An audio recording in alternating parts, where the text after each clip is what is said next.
Pinasasagot ng Office of the Ombudsman si Senador Francis Escudero sa pagkakasangkot nito sa issue ng flood control projects. Samantala, hawak na rin ng Ombudsman ang mga listahan ng mga mambabatas na humingi ng flood control projects sa Department of Public Works and Highways. Yan ang sentro ng balita ni Rod Lagusad. Natanggap na ng Sandigan Bayan 3rd Division ang pinasapina nitong mga dokumento na nagpapakita ng mga mambabatas na may request sa Department of Public Works and Highways na mapondohan ng mga proyekto. Ang naturang dokumento ay selyado. Ito'y kasunod na rin ng kautusan ng Korte. Iniutos ng Korte kay Engineer Gerard Longoria, Section Chief ng Programming Division ng DPWH, na dalhin ng mga naturang mga dokumento. Ito'y kaugnay na naging testimonya niya sa pagdinig ng Korte sa kasong malversation kaugnay ng umano'y Ghost Flood Control Project sa Pandi, Bulacan, kung saan umano'y sangkot si dating Senador Bong Revilla at mga opisyal ng DPWH Bulacan 1st District Engineering Office. Sa naging testimonya ni Longoria, kayang sinabi na mismong si yumaong dating DPWH Undersecretary Maria Catalina Cabral ang nagbigay sa kanya ng listahan kung saan kabilang sa umano'y proponent si Revilla na maisama sa ipapasang erata ng kagawaran sa Kongreso. Pinasasagutan ng Office of the Ombudsman si dating Senate President Cheese Escudero kaugnay ng pagkakasangkot nito sa issue ng flood control project.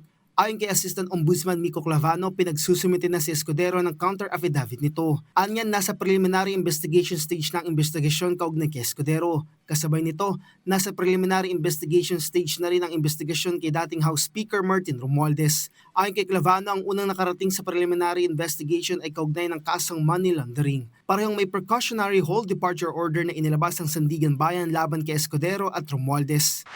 Pinaigting pa ng Office of the Ombudsman ang pakikipag-ugnayan nito sa United Nations Office on Drugs and Crime o UNODC para palakasin ang hakbang laban sa korupsyon. Ayon kay Ombudsman Jesus Crispin Remulla, ang partnership sa pagitan ng Office of the Ombudsman at United Nations Office on Drugs and Crime ay mahalaga para labanan ang korupsyon, pagkakaroon ng institutional capacity building at international cooperation. Bumisita sa ahensya si UNODC Southeast Asia and the Pacific Anti-Corruption Team Lead Anika Whites at UNODC Philippine National Program Officer Attorney Kirby Tibayan. Tampok sa naturang pagpupulong ang patuloy na pagtutulungan na nakatuon sa pagpapatupad ng United Nations Convention Against Corruption o UNCAC na niretipikahan ng Pilipinas noong 2006. Una na nagtulungan ng dalawa sa iba't ibang technical trainings, workshops at regional engagements na nakatuon sa financial investigations, digital evidence, anti-money laundering, corruption prosecution, asset recovery at maging international cooperation.